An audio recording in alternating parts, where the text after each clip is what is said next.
అవతలడితో గొడవ పడేసి, అవతలోడికి సారీ చెప్పకుండా, అవతలోడితో సమాధాన పడకుండా దేవుడి సన్నిధికి వచ్చి, దేవా అక్కడ తప్పు చేశాను, ఇక్కడ క్షమించిన ఆయన. ఏంటిది? తప్పేమో అక్కడ, గాయపరిచిందేమో వారిని, తప్పు చేసిందేమో అక్కడ, అవమానపరిచింది వారిని, దూషించింది వారిని. క్షమాపణ కోరేది ఎవరని చెప్పండి? దేవుణ్ణి. నువ్వు దేవుని విషయాల్లో తప్పు చేస్తే దేవుని క్షమాపణ అడుగు.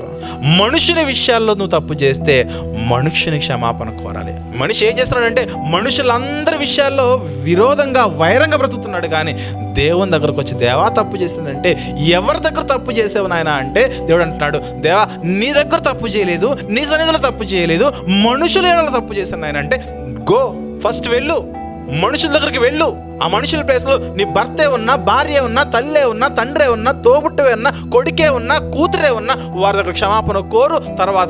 తర్వాత వచ్చి ఇక్కడ ఆరాధనలో క్షమాపణ అడుగు. ఇది ప్రొసీజర్, ఇది పద్ధతి.